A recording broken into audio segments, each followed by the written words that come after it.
अस्सलाम वालेकुम। आज इस वीडियो में हम बात करेंगे क्वेश्चन नंबर 4 के बारे में। क्वेश्चन नंबर 4 में हमारे पास है कि फाइंड द रिमाइंडर्स व्हेन ये वाली मतलब 2 की पावर 50 हो एंड 41 की पावर 65 हो, डिवाइड करता है 7 को।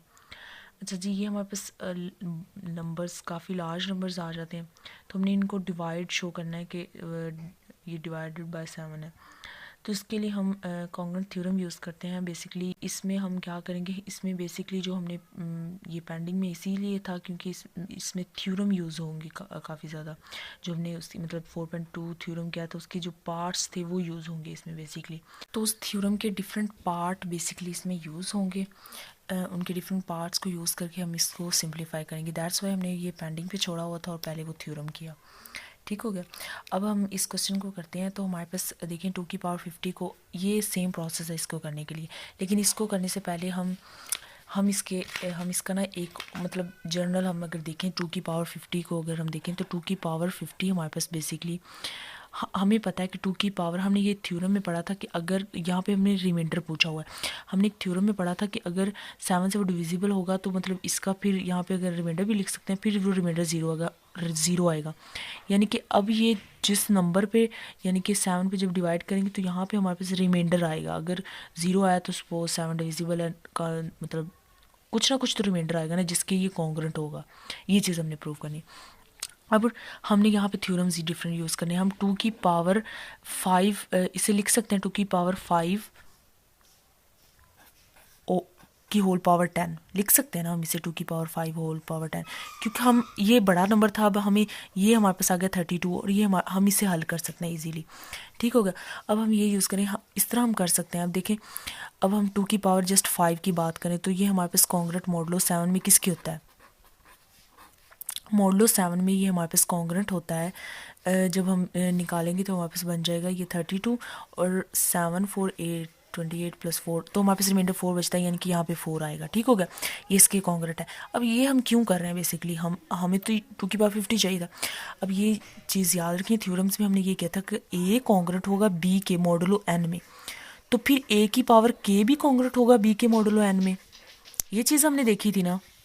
अच्छा जी, नेक्स्ट अब हम तो हम इस जो है हमारे पास थ्योरम है इसको इम्प्लीमेंट करेंगे। अब इसकी पावर यानी कि जो 10 होगी वो भी कॉन्ग्रुएंट होगी हमारे पास, यानी कि ये दोनों भी कॉन्ग्रुएंट होंगे मॉडुलो 7 में। यही चीज़ ये थ्योरम कहता है ना, ये थ्योरम हमने यहाँ पे इम्प्लीमेंट कर दिया। लेकिन अब ये तो हमारे पास जो है कि ये भी तो एक बड़ी वैल्यू है 7 से, हमें नहीं पता। ये तो मतलब 7 मोड ये कॉन्ग्रुएंट का ये मतलब होता है ना 7 से कम आनी चाहिए ये नंबर। बेसिकली डिविजिबल का मतलब ये होता है ना जो डिवाइड करता है नंबर उससे कम हमारे पास रिमाइंडर बचता है, तभी वो रह जाता है तो वो रिमाइंडर कहलाता है। अदरवाइज वो 7 से कंप्लीट डिवाइड हो जाए तो यहाँ भी 7 होगा तो वो 0 आ जाएगा, तो यानी कि वो 7 से कम होगा। तो यहाँ पे तो हमारे पास 4 की पावर 10 तो बड़ा आ रहा है। अब हम इसे भी सेम इसी प्रोसेस पे करेंगे। अब हम करते हैं कि 4 की पावर 10 को ले लेते हैं। हम 4 की पावर 10 को 2 की पावर 2 और 10 लिख सकते हैं। थोड़ा सिंप्लीफाई करेंगे देन कॉन्ग्रुएंट इस पे अप्लाई करें। अब 2 की पावर 5 4 भी लिख सकते हैं। ये हमारे पास 2 की पावर 20 बन गया, तो इसे लिख सकते हैं 2 की पावर 5 4। अब 2 की पावर 5 हमने निकाला था 4 के कॉन्ग्रुएंट है, तो ये भी हमारे पास 4 के कॉन्ग्रुएंट आ जाएगा मॉडुलो 7 में अगेन। ठीक हो गया। अब देखें 2 की पावर 5 हमारे पास कॉन्ग्रुएंट आया 4 के, फिर वही प्रोसेस की हमें क्या चाहिए था 2 की पावर 5 की होल पावर 4 चाहिए थी। अब इसकी पावर 4 होगी तो फिर इसकी भी पावर 4 होगी मॉडुलो 7 में। अगेन हमने ये वाला थ्योरम अप्लाई किया। ठीक हो गया। अब नेक्स्ट हमारे पास अब फिर ये बड़ा नंबर है, ये हमारे पास ऑलमोस्ट ये 256 बनता है हमारे पास। और 256 हमें पता है कि हम इसे लिख सकते हैं बाय डिवीजन एल्गोरिथम इस तरह, फिर वो रिमाइंडर 4 आता है। यानी कि 4 की पावर 4 जो होता है ना वो हमारे पास कॉन्ग्रुएंट किसके होता है, अगेन 4 के होता है। यानी कि 2 की पावर 56 जो होता है वो हमारे पास कॉन्ग्रुएंट होता है 4 के मॉडुलो 7 में। तो हमने थ्योरम किया था कि अगर ए बी के कॉन्ग्रुएंट होगा, बी सी के कॉन्ग्रुएंट हो, तो ए बी सी के कॉन्ग्रुएंट होगा। इसमें बेसिकली हम वो प्रोसेस तब तक करते जाएंगे जब आएगा हमारे पास 4 ही। ऑब्वियसली हमने ये थ्योरम में पढ़ा हुआ है कि जो ये वाला नंबर जिसके कॉन्ग्रुएंट होगा उसकी कोई भी पावर लें तो वो भी इसके कॉन्ग्रुएंट होगी, और वो हमारे पास यहाँ पे 4 नंबर आया, तो जो इसके कॉन्ग्रुएंट होगा उसकी पावर भी इसके कॉन्ग्रुएंट ही होगी। ठीक हो गया। तो हमने यानी कि 2 की पावर 50 का रिमाइंडर 4 ही आएगा। हमने ये सारा प्रोसेस करके देख लिया, लास्ट तक 4 ही आया हमारे पास। ठीक हो गया। लेकिन हमने इसे इस जो हमारे पास इसके कॉन्ग्रेंट आएगा इससे मज़ीद हल करना है। नेक्स्ट हमारे पास जो नंबर आएगा अगेन उसे जब तक हमारे पास ये वाला नंबर से कम ना आ जाए, यानी कि ऑब्वियसली रिमाइंडर का वही होता है सीन कि वो इससे कम होता है। यही हमने सेकंड क्वेश्चन में करना है। यही क्वेश्चन हमने इस तरह से सारे क्वेश्चन को किया तो हमारे पास रिमाइंडर जो आया हमारे पास 4 आ गया। ठीक हो गया। इस तरह रिमाइंडर फाइंड आउट करने का ये कांग्रेस रिलेशन यूज़ करते हम रिमाइंडर फाइंड आउट कर सकते हैं इजीली। ठीक हो गया। अब नेक्स्ट ऑनवर्ड इसे पूरी तरतीब में लिखा कि किस तरह हमने इधर से स्टार्ट किया कि 2 की पावर 50 से, दैन 2 की 4 की पावर 10 होगी, फिर 2 इसे इस तरह हमने लिख दिया, दैन 4 की पावर, और हमारे पास ये मॉडल 7 में कॉन्ग्रेंट होगा। ऑब्वियसली ये 4 की पावर 4 माइनस 4 ये कॉन्ग्रेंट हो गए 0 के, और अगर हम इसे करें तो हमारे पास ये बेसिकली यही चीज़ बनती है ना कि 4 की पावर 4 कॉन्ग्रेंट है 4 के, ये -4 हम इधर ले गए इसे। ठीक हो गया। तो ये चीज़ हमारे पास बन गई, क्योंकि ये चीज़ हमें पता है। ये थ्योरम्स बेसिकली स्टेटमेंट्स यूज़ होनी है। वो 4 पॉइंट थ्योरम बहुत इंपॉर्टेंट थ्योरम है, उसकी सारी स्टेटमेंट यूज़ होती हैं कि हम दोनों साइड पे ऐड भी कर सकते हैं। मतलब अगर ए बी के कॉन्ग्रेंट है, सपोज ए कॉन्ग्रेंट है बी के, तो हम इसमें ऐड भी कर सकते हैं, हम इसमें साथ मल्टीप्लाई भी कर सकते हैं। और फिर वो बताया कि मॉडुलो एन पे क्या क्या चेंजिंग आती हैं। ऐड और मल्टीप्लाई करने से तो नहीं आती, लेकिन कैंसलेशन अगर ला होल्ड करें तो हमारे पास फिर उस डी के यानी कि उन दोनों के जीसीडी के साथ डिवाइड करना पड़ता है हमें।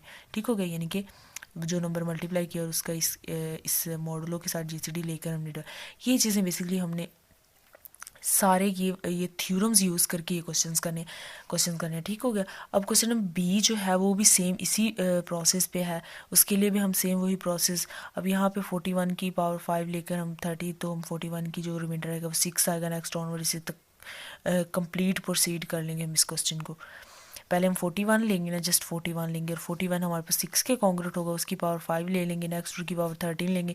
वैसे इस सारे क्वेश्चन को अगर कोई क्यूरी हो इस क्वेश्चन से रिगार्डिंग अगेन तो आप लोग पूछ सकते हैं, अदरवाइज आप लोग क्वेश्चन खुद कर लीजिएगा। अच्छा जी, नेक्स्ट क्वेश्चन है ये, इस तरह हम इसे प्रोसीड कर लेंगे, रिमाइंडर 6 आएगा। नेक्स्ट 4 क्वेश्चन है हमारे पास को। 4 क्वेश्चन में भी हमारे पास है what is the reminder when the following sum is divided by 4। अब 4 से डिवाइड, अब ये वाली चीज़ अगर देखें, हम एक एक को लेकर देखेंगे। अब ये वाली चीज़ देखें, रिमाइंडर उन्होंने पूछा हुआ है हमारे पास सम इस पूरी का, हम इन सब के रिमाइंडर्स निकालेंगे पहले। 4 पे क्या आते हैं, अब 1 की पावर 5 जब हम कोई भी हम 1 की पावर 4, तो हमारे पास ये 4 पे जब डिवाइड होता है तो 1 रिमाइंडर ही आता है। ठीक हो गया। 2 की पावर 32 होता है और वो 4 पे कंप्लीट डिवाइड होता है, 0 रिमाइंडर आता है। 2 की पावर 43 हमारे पास बेसिकली ये होता है, और वो जब 4 पे डिवाइड होता है तो 3 रिमाइंडर आता है। 4 की पावर 5 पे जब डिवाइड होता है तो 0 आता है। नेक्स्ट हम अगर लें 5 की पावर 5, तो वो बेसिकली हमारे पास उसमें भी रिमाइंडर हमारे पास 1 आएगा। देन अब अगर हम 6 की पावर 5 लें तो अगेन हमारे पास रिमाइंडर 0 आएगा। तो नेक्स्ट ऑनवर्ड इस तरह, मतलब वो सेम अगर आप करके देख लेना तो वो सेम रिमाइंडर आते हैं। यानी कि 1 हमारे पास पे रिमाइंडर हमारे पास 1 आता है, और 32 पे रिमाइंडर 0 आता है। 4 पे कंप्लीट डिवाइड होते हैं, और ये दोनों नंबर 4 पे कंप्लीट डिवाइड, मतलब अगर हम ऑनवर्ड इसे करते जाएँ तो 1 पे हमारे पास रिमाइंडर 1 आएगा, 0 दैन 3 फिर 0, फिर नेक्स्ट ऑनवर्ड 1 रिपीट होना शुरू हो जाएंगे। 4 ब्लॉक के रिमाइंडर सेम आएंगे और उन्हें ऐडअप करेंगे तो हमारे पास देखें 4 बनता है। ये चीज़ हमने यहाँ पे लिख ली कि 1 हमारे पास कॉन्ग्रेंट होगा, बिकॉज 1 कॉन्ग्रेंट होता है 5 के मॉडुलो 4 में, और इनके दरमियान डिफरेंस ही बता रहा है। ठीक हो गया। तो ये चीज़ तो मॉडुलो टेबल से भी हमने की हुई है ना, कि कौन सी किस की क्लास में जाता है, तो इस तरह हमें पता चल गया ये चीज़। ठीक हो गया। नेक्स्ट हमने लिख लिया कि each 4 block member will have reminder sum, same reminder.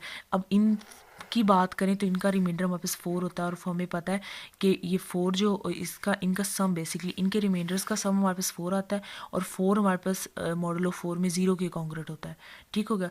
तो हमारे पास सारों को जब हम इनका सारे ब्लॉक्स की बात करेंगे तो हमारे पास 0 ऐड हो जाएगा, तो हमारे पास remainder all over the remainder हमारे पास जो ही हमारे पास इसके 100 के 20 ब्लॉक बनेंगे अगर 4 के हिसाब से डिवाइड करें, तो हमारे पास रिमाइंडर मतलब जो इंटायर रिमाइंडर होगा वो 0 ही आएगा सारे ब्लॉक्स का। बिकॉज 4 का नेक्स्ट ऑनवर्ड 4 की बात करें हम, तो हमारे पास 2 की पावर 5 बन जाएगा, प्लस